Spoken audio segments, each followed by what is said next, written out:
शाद्राक, मेशाक, अबेदनेगो भाव भयणीनो तीग जाण तरणाट्यांची नांवां आयज आमी आयकल्यान पयल्या वाचपान दानियेलाच्या पुस्तकान. तशेंच राजा नाबुकोडनजार नांव म्हणपाक मातशें इल्लेशें अवघड ताचें. नाबुकोडनजार राजा म्हणटा तो आपणाचेच भितर वो आपुणूच सगलो देव बीन कोण लागूना, तोच आपुणूच देव जाल्लो. एके भाशेन आख्खो संवसार आपल्या ताब्यान करपाची ताची इत्सा. आनी संवसार ताब्यान करपाचो म्हणटा तेन्ना सगल्यांनी म्हाका वयर काडपाक जाय, म्हजें आयकोंक जाय, हांव सांगता तें करूंक जाय. आनी असल्या वेळार ताणें आपुणूच देव कसो एक मुर्ती उबारली आनी सगल्यांक एक कायदो घातलो.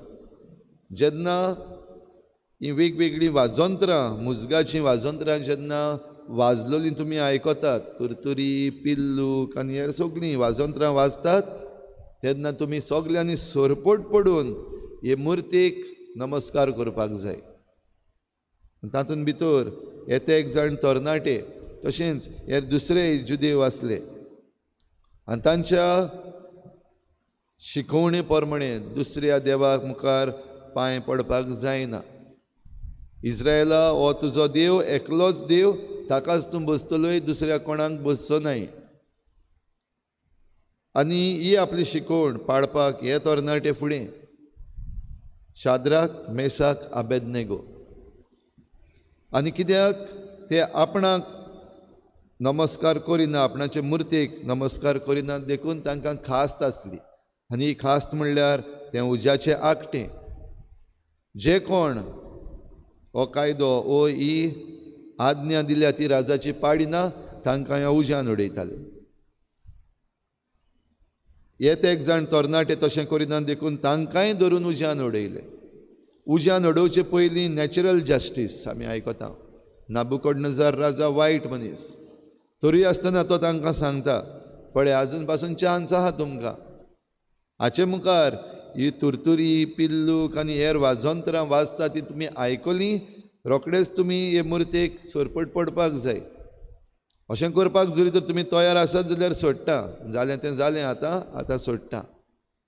आनी येते एक जाण तरणाट्यांनी नाबुकोडनजार राजाक खेरीत संदेश दिलो, आमी आमचे जुदेवांचे चाली रिती प्रमाणे चलतले, आमी आमकां देवाची शिकवण जी आसा ताका थीर रावतले, हालचे ना.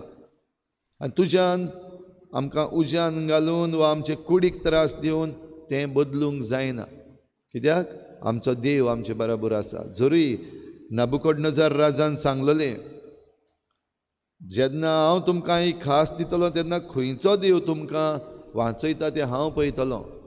म्हणजे आपुणूच सगल्या देवावन पासून व्हडलो.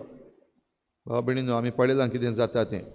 तांकां उज्यान घातले आनी बेस्तेच न्हय, उजो आनिकूय तापयलो.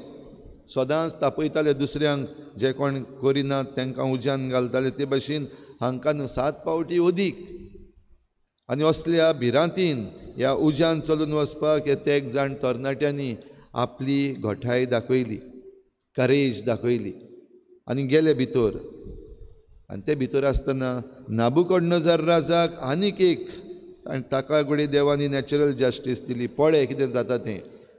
ते एक जाण न्हय पूण 4 जाण भितर आसात आनी चवथो आसा तो एक देवाचो दूत कसो दिसता. भाव भयणीनो, आयज स्वता पासत झुजपी जायते जाण आमचे मदें आसात. म्हणया थोडे जाण आसात आनी ते झुजतात. तांतल्या थोड्यांक आमी एक्टिविस्ट म्हणटा. आनी ते स्वता पासत उबे रावपाक तयार आसात तेन्ना जायते तरेच्यो असल्यो खास्ती तांकां पडटात. जे भाशेन नाबुकोडनजार राजान आपल्या मंत्र्यांक हाडले, आपल्या शिपायांक हाडले आनी ह्या तिगांयकूय लासून उडोवपाक आख्खो प्रयत्न केलो. आयचोय सरकार जायते फावटी हेंच करता. आयज जे आपणाच्या हातान पदवी दिल्ली आसात ते आपूण सगल्याहून व्हडले म्हूण समजतात. नॅचरल जस्टीस ही उतरां आमकां आयकूंक येता, फकत जाय थिंगाच लायल्यान. आनी ती नॅचरल जस्टीस म्हणलेली आहा ती लायला आनी जे कोण वायट करता तांकां सांबाळल्यात. जशे परी आमचो ओल्ड गोवा इलिगल बंगलो आसा ताचे विशीं डिमॉलिशन दिल्लें आनी मदेंच कोर्ट म्हणटा ताका नॅचरल जस्टीस दिवपाक जाय. चोराक नॅचरल जस्टीस मेळटा.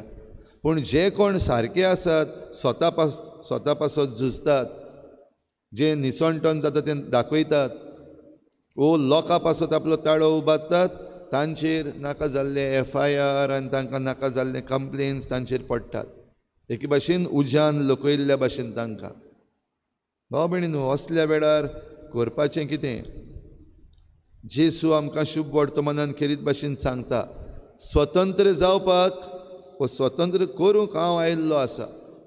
आनी हांव आयला तो म्हजेच कुशीन येवंक ना, पूण देवा बापान म्हाका धाडला आनी ताची कुशी करूंक हांव आयलां. आनीक जें कितें म्हाका ताणें सांगलां करपाक, म्हणजे पातकान जी मनीस जात आसा तांकां सोडोवपाक, तें करूंक हांव आयलां. आनी तें करूंक आयलां तेन्ना स्वत तुमचे मुखार दवरता. जो कोण स्वतान चलता ताकाच ही सुटका मेळटली. जो कोण स्वतान चलता तो देवा मुखार सुटलेलो जातलो. तर भाव भयणीनो, आमकांय आयज हो ऑफर आहा. नाबुकदनेझर राजान एक ऑफर दिल्लो जाल्यार जेजू काय बरो ऑफर दिता. ह्या स्वताक जरी तर तुमी थीर रावशात जाल्यार स्वत तुमकां स्वतंत्र करतलें. पूण तातूंत भितर आमचे मदलीं जायतीं जाणां असलीं मनशां आसात. आमकां कित्याक? आमकां खबर आहा कितें जाता ती. आमी जाणाव सगलें जे भाशेन हे जुदेव जेजू लागीं झुजताले. आमी आब्रामाची सोसूत, आमी केन्ना कोणाचे गुलाम जावंक ना. हे गुलामपणान इतले रावल्यात तरी पूण फोटी मारतात. आपणाचेच वस्तूंक आपणाचेच विशीं फोटी मारतात. आमी केन्नाच कोणाचे गुलाम जावंक ना. ते एक पावटी न्हू, पूण दोन पावटी दुसऱ्याच्या गुलामपणान जियेल्यात.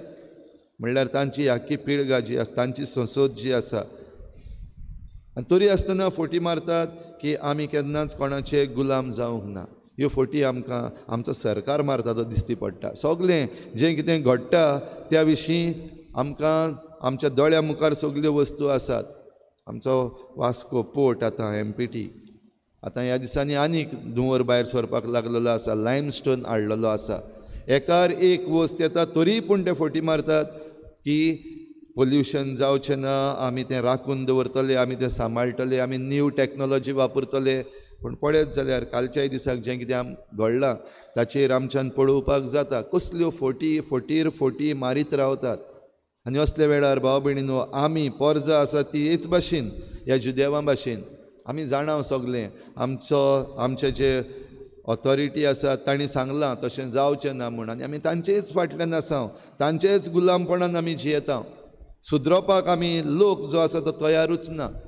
आनी जेन्ना आमी लोक आसा तो सुदरपाक तयार ना तेन्ना हांकां कितलीं बोटां दाखयलीं, तांकां कितले तांसले, तांकां आमी कितेंय म्हणलें म्हूण कांयच जावपाचें ना.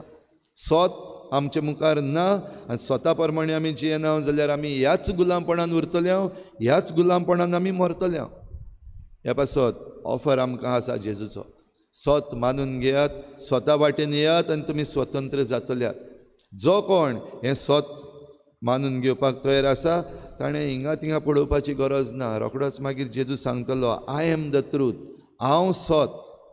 म्हणटच हें स्वत जें आमकां स्वतंत्र करतलें तें कुर्साचेर आसा.